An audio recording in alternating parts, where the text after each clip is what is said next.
Hi, everybody. Let's give some people a minute or so to get in here. Please keep on muted unless you have questions.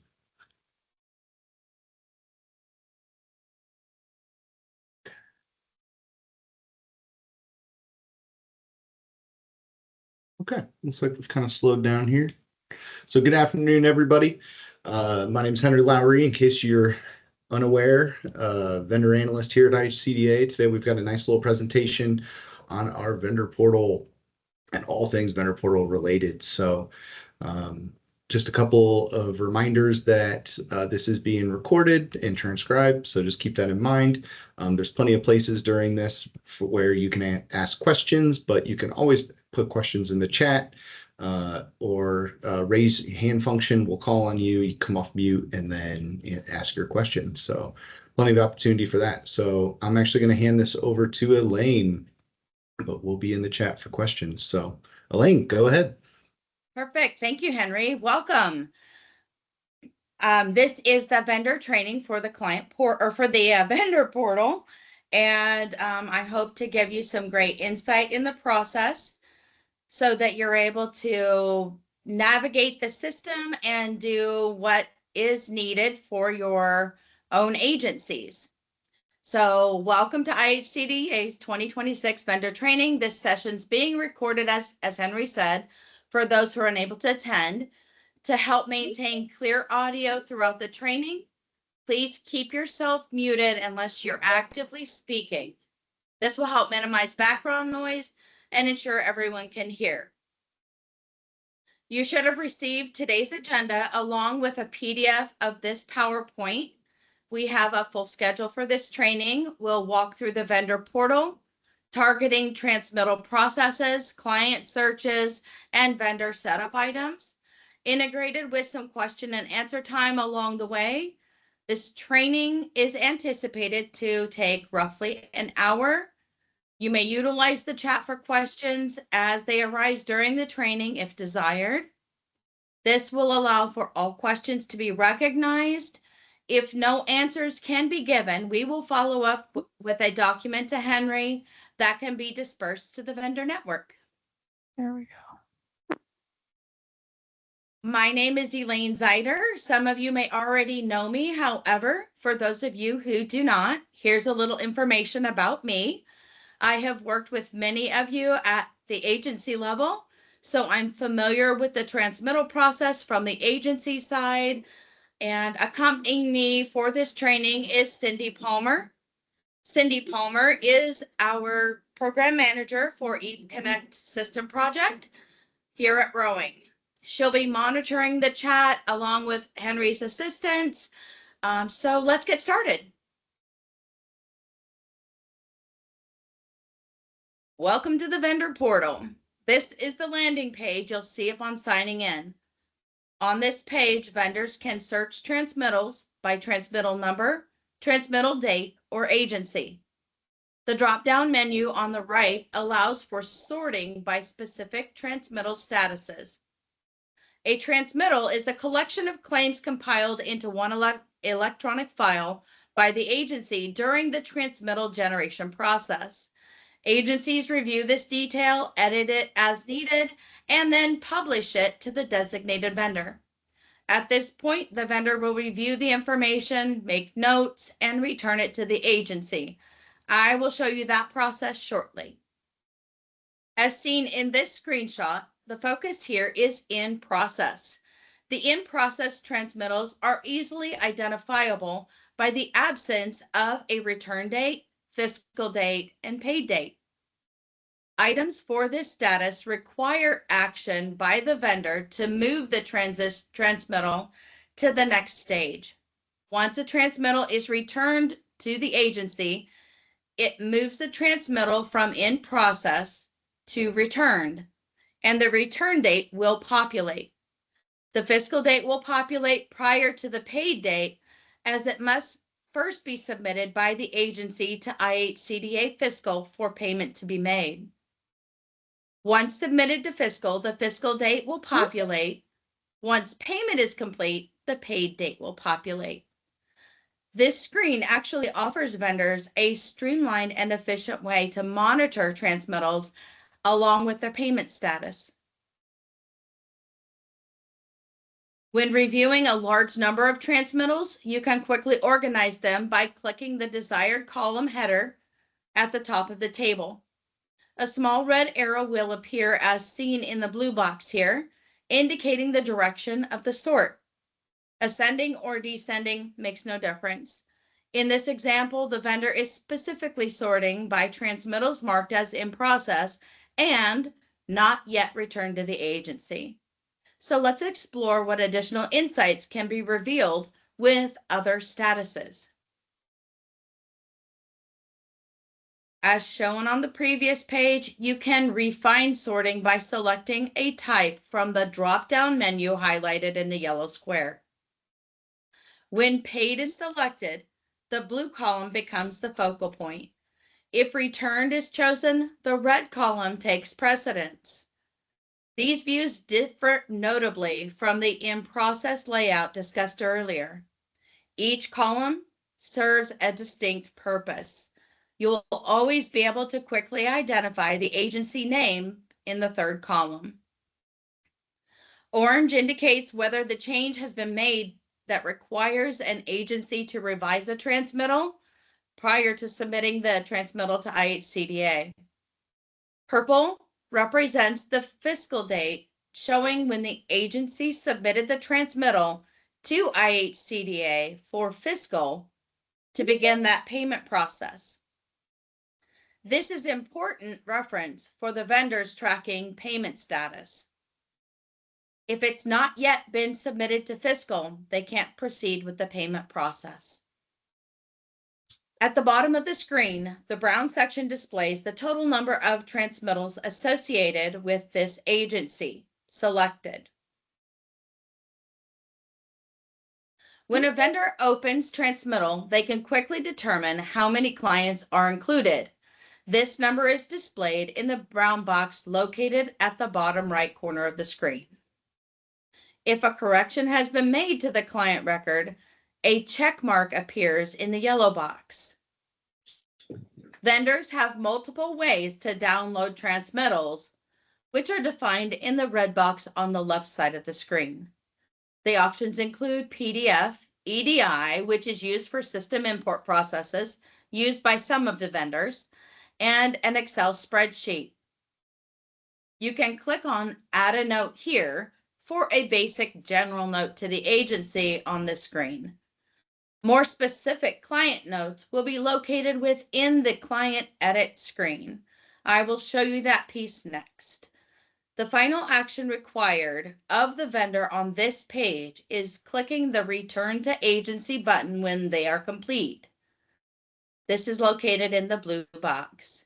Hitting this button will send the transmittal back to the agency, signifying that you approve the transmittal as it is.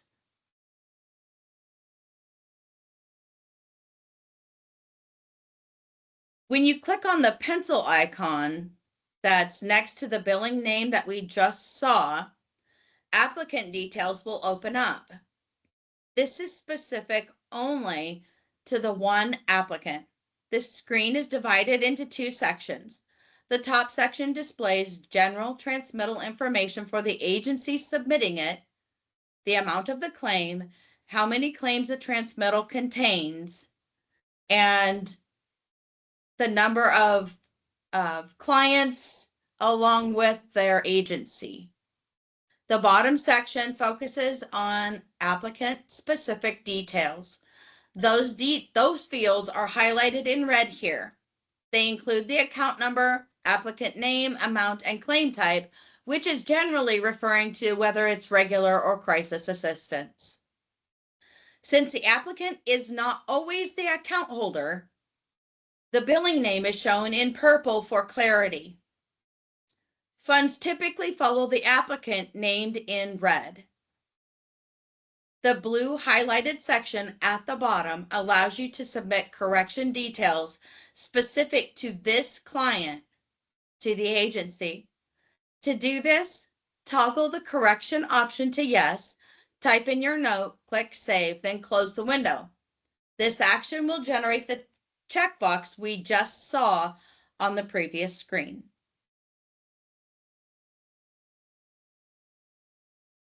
This particular transmittal is a little different. It's an example of a negative transmittal, which indicates a reversal of funds from the vendor that need paid back to IHCDA. These reversals can result from various issues originating from the client, the agency, or a vendor. Negative amounts are shown as dollar values enclosed in parentheses. As with any transmittal, documents can be downloaded for signature, but clicking the return to agency is equivalent.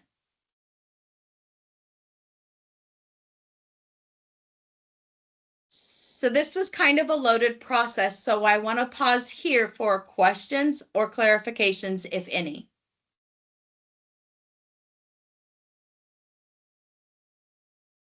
Hi, we Elaine, good? it's Cindy. I'm here. There isn't anything in the chat. Thank you. Uh-huh. So we'll go ahead to the client search. The next column on the left menu is, or the next item on the left menu is the client search. When navigating to the clients on the left menu, vendors search for clients using their application number if they know it, the billing name if it's visible to the applicant or to the agency, the vendor, the account number, and the date of application. All of these would technically be visible when a transmittal comes through. A drop-down menu on the far right side of the screen enables filtering by crisis clients, or if you just want to select all of them. Vendors can quickly prioritize crisis clients more effectively by using this selected drop-down. This page also supports the sorting by column headers for easier navigation. At the bottom of this screen, you can see the ability to download, which is exporting to Excel. This information lets you look at the details a little bit closer. And this is what that looks like. When this downloads, it'll pull all the clients you have into one Excel document. This document allows for a more refined sorting and analysis opportunity. Vendors can use this data to filter out applicants by status. They can remove those who are denied or do not qualify for energy assistance at this time. They can delay shutoff for applicants defined as in progress or incomplete or even approved, checking back later if they wish to see if they've gotten approved, preventing an unfortunate disconnection during a moratorium protection period. So let's get back to the client list now. When you click Edit in the red box on the small client screen to the right, client details will open up to display similar information as was seen on this particular screen. The view is just more focused and enlarged. It allows the vendor to actually make a more clear detail picture of what this client is, or who this client is, and their account numbers. Sometimes when you get on those full screens, it becomes a little more difficult to view.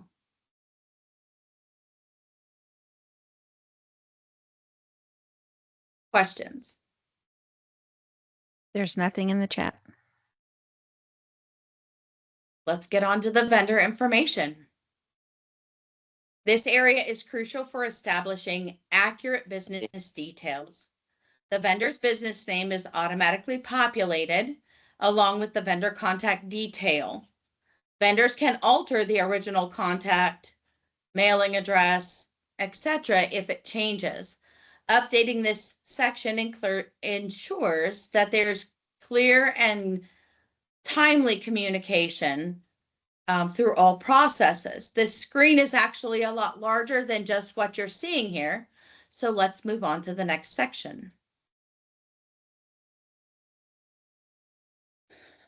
On this In this particular area, vendors can specify their communication preferences, including whether they wish to receive notifications for new transmittals, new crisis alerts. Vendors can also designate whom within their organization should receive these communications, ensuring timely and relevant updates, along with timely and relevant exchanges of information.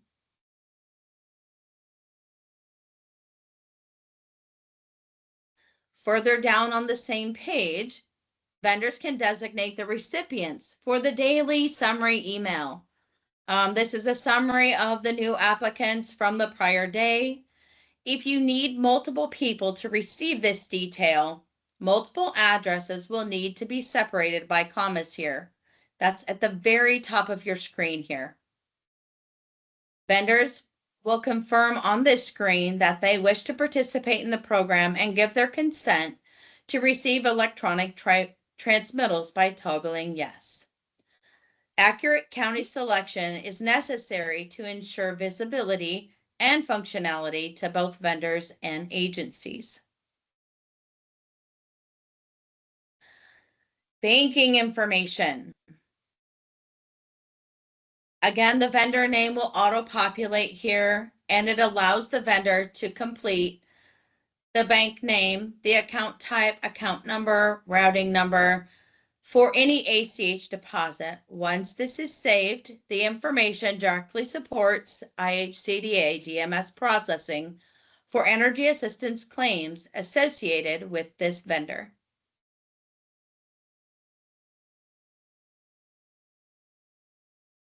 Utility vendors are responsible for maintaining their user accounts, which should be viewed at least twice annually, and upon any employee onboarding or separation. It is essential that vendors promptly remove former employees and ensure that each active user is granted permissions appropriate to their role. Let's take a closer look at this. User management, which is the last option in the left menu, allows you to initiate the new user setup. You enter the individual's first and last name and their email address, designate the user as active, and assign one of the three available roles: administrator, processor, or viewer. After configuring the appropriate permissions, click Save on the record. This action will save the detail and populate the Send Invitation in red on the left side of the screen.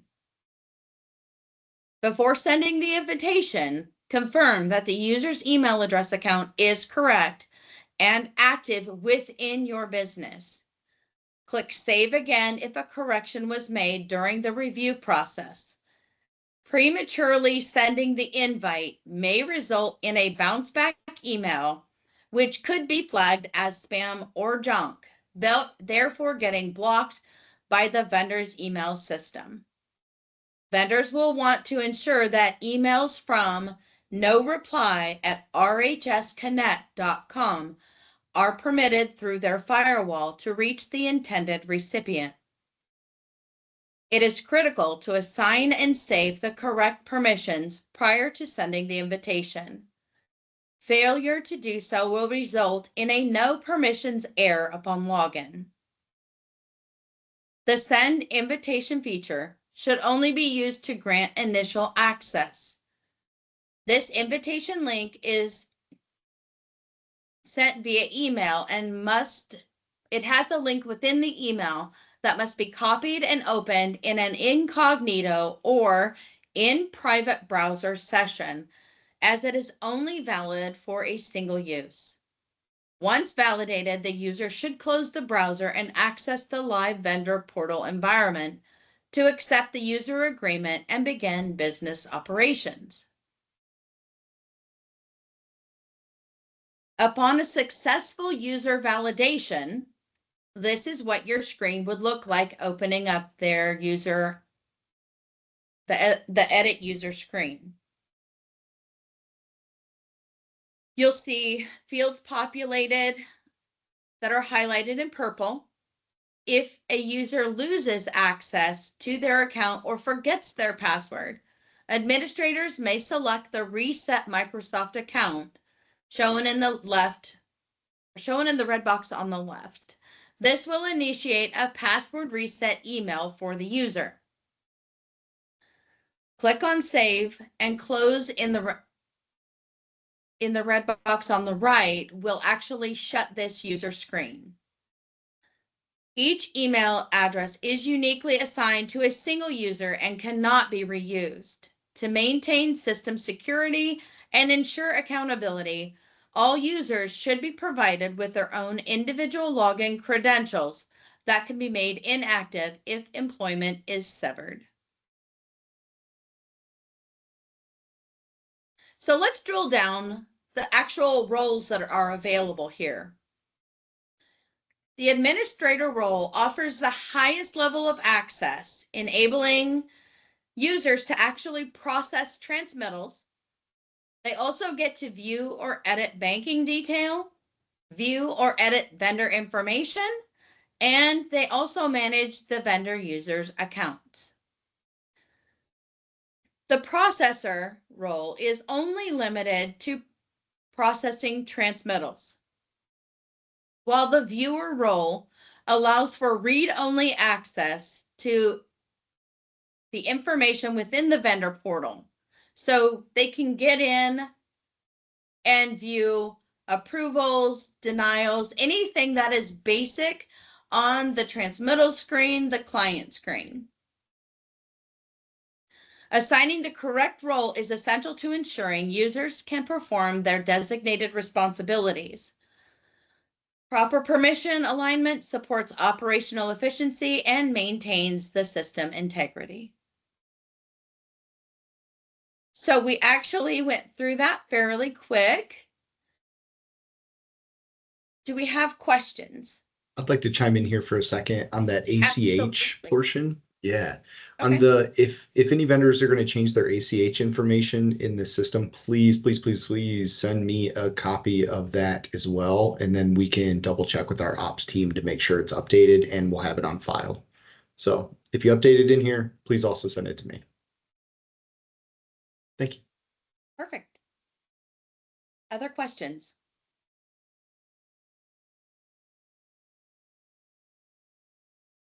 All right. I always like to end my trainings with a tip. Hang on, Elaine, we have a question from Marla here. Sure. And yeah, go ahead, Marla. Sorry, I hit the wrong button. I apologize. Sorry. No problem. And then one in the chat as well, which is you can have multiple administrators.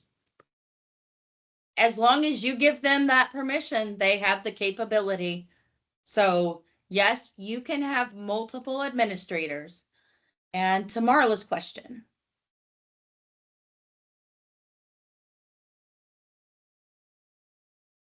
I think Marla is having tech issues.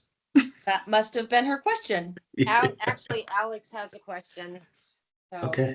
So I was curious about the report generator that we had. I think I might have missed that part about where you can create a report. Are the columns customizable, or are they set columns that are within that report generator?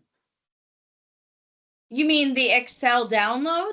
Excel download, right? Sorry. Yeah, the Excel download, you can alter that. Once you've downloaded that, you can alter that to whatever suits you. So it won't only be it will come out looking like, I'm going back to it here really quick. Okay. It will come out looking like this right here. So you'll have your columns, your application column, your billing column, so on and so forth. I just did this in 2 screenshots because it's a really long worksheet, but you can sort these any way you see fit. So the columns that you have there, those are just the set columns that are default to what the report would look like. Is there any, like, would there be any additional customization for those columns, or are those just the set column? I guess does that make sense? Once you download it, you can navigate or manipulate whatever is there. Okay. As far as the columns themselves, application, billing information, that is all set. But once you download it, you have the ability to change or sort however you see it. But the Okay. report itself is a static report. Okay. Thank you. Sure. And all system changes, should you desire one, need to be navigated through Henry. Thank We have you. a couple other questions in the chat. One that I can answer: when will the recordings of all the EAP trainings be available or sent out? I was going to address this at the end, but we're going to get I'm putting all the trainings that we did this week together. I'm hoping to send it out by tomorrow and have it uploaded. It's kind of dependent on our team, but we're hoping to have it uploaded tomorrow and sent out. So everybody will get an email from me when that's ready. And the next one, which is, how do you actually sign up? And that's a great question, Tina. That is also just email me or the vendor's inbox, and I can work with you on getting you into the system.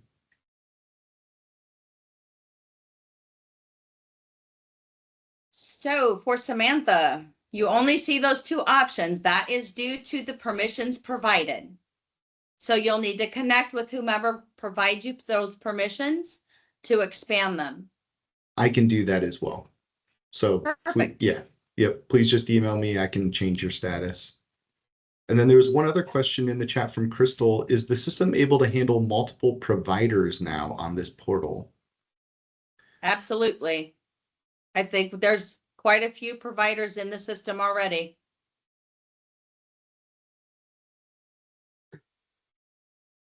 Great questions. All right. As I was starting there, I always like to end with a tip. So I know that you guys are going to be hit with a slew of transmittals and clients and people calling you saying they've applied. So as you move into 2026 program year, when you're reviewing the client search section of the vendor portal, when you have your search opened, do a right click on the pencil icon next to the client name and select Open Link in a new tab. This approach enables you to examine the individual client details without navigating away from the original search. It is particularly useful when the first client is not who you were expecting to see, allowing you to seamlessly close that tab and return to the list to continue reviewing additional clients without restarting the search process. So we have a final call for questions here. And I do want to thank all of you for your participation. If you could please take just a couple of minutes to complete this quick survey by scanning the QR code with your phone. We would appreciate and value your feedback. And we're looking forward to a great year with you all. And if there's other questions, now is a great time. We do have some in the chat right now. So Trinity asks, just to confirm, are the LSPs required to use the portal for transmittals? And the answer is yes. If you wish to receive them through the portal, they are required to do so. Simply email them and let them know that's how you would like to receive them. If you receive any pushback from any agency, please CC me or route me onto that and we can have a discussion. All of our agencies have been trained and trained pretty recently as well. So great question. And Debbie asks, is it required to use this vendor portal or can we stay with the paperwork we do now? You are welcome to stay with the current process. This is not a required system to use from the vendor side. That is up to you to use. Just let me know if you would like to.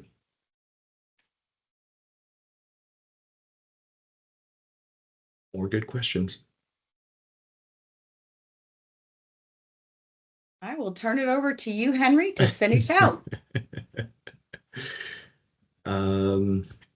Yeah, so I think there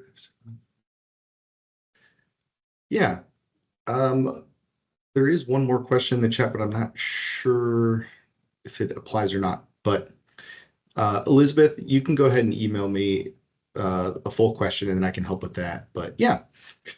If there is, so I just want to take a second, thank everybody. Thank you, Elaine and Rowing, for for helping us through this today. That's a great presentation. That's probably the best one we've had so far for sure. And it looks like we're gonna have some great materials to send out. So I'm looking forward to having that as a resource for everybody. So again, if anybody would like access to this, please just shoot me a note and then we can get to work on that. Or if you're having any other issues, I can work with that as well. But thank you all for your time today. We'll stay on and answer questions if we need, but if not, I hope everybody has a great day. Thanks, everybody.